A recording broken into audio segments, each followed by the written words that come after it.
बेटी केवल चुनावों के समय में बेटी नहीं होती है, बेटी पूरे समय की बेटी होती है, चाहे अच्छे दिन है चाहे बुरे दिन है। लोक निर्माण मंत्री विक्रमादित्य सिंह ने एक बार फिर कंगना रनौत की उम्मीदवारी को लेकर कई सवाल खड़े किए हैं। विक्रमादित्य सिंह ने कहा कि कंगना रनौत हमारी बड़ी बहन है और मैं उनका सम्मान करता हूं, लेकिन चुनाव में उनसे ये पूछा जाएगा कि सदी की सबसे बड़ी आपदा के दौरान वे कहां थी? क्या वे एक भी बार प्रभावितों से मुलाकात करने के लिए आई थी? बेटी सिर्फ चुनाव के वक्त की बेटी नहीं होती। कंगना रनौत को इन बातों का जवाब देना होगा। लोक निर्माण मंत्री ने कहा कि हिमाचल प्रदेश सरकार ने आपदा के दौरान बेहतरीन काम करके दिखाया। केंद्र सरकार से राज्य सरकार को कोई सहयोग नहीं मिला। बावजूद इसके राज्य सरकार ने आपदा प्रभावितों के लिए 4,500 करोड़ रुपए का राहत पैकेज जारी किया। शिमला में प्रेस वार्ता के दौरान लोक निर्माण मंत्री विक्रमादित्य सिंह ने भारतीय जनता पार्टी पर जमकर निशाना साधा। उन्होंने कहा कि भारतीय जनता पार्टी एक वॉशिंग मशीन की तरह काम कर रही है। कोई भी नेता जब भारतीय जनता पार्टी में शामिल हो जाता है तब वे पूरी तरीके से साफ छवि वाला बन जाता है।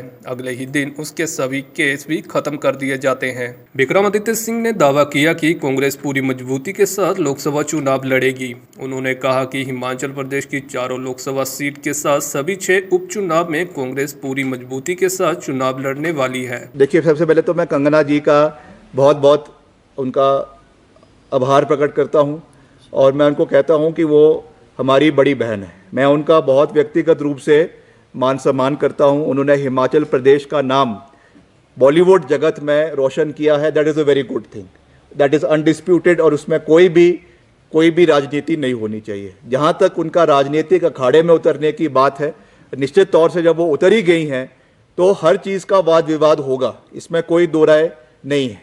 जब कांग्रेस पार्टी पूरी मजबूती से जो है मैदान में, चुनावी मैदान में उतरेगी तो उनसे ये प्रश्न पूछे जाएंगे कि केवल चुनाव के समय में ही उनको मंडी क्यों याद आया है।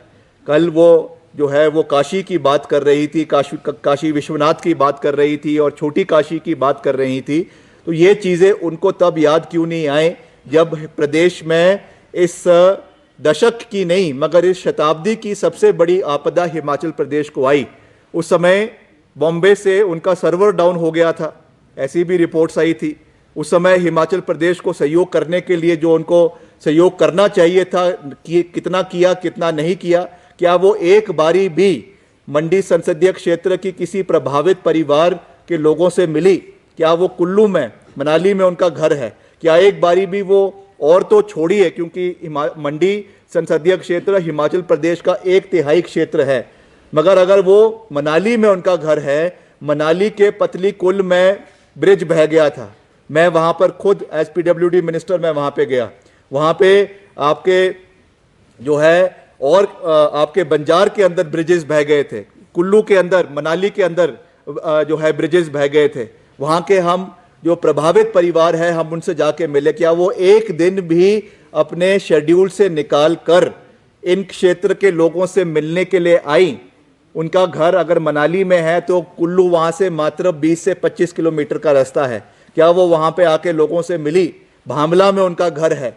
मंडी में, सरका घाट में सबसे ज़्यादा नुकसान अगर कहीं मंडी के अंदर हुआ तो सरका घाट में और आपके थुनाग के अंदर हुआ। दोनों जगह में वर्तमान सांसद जो थी प्रतिभा सिंह जी हर जगह पे गई, उन्होंने वहाँ के लोगों का सहयोग किया। एज PWD मिनिस्टर मैंने भी सरका घाट का भी दौरा किया, भामला का भी दौरा किया और आपके थुनाग का भी दौरा किया, बाली चौकी का भी दौरा किया। वहाँ के आपदा प्रभावित परिवारों से मिले।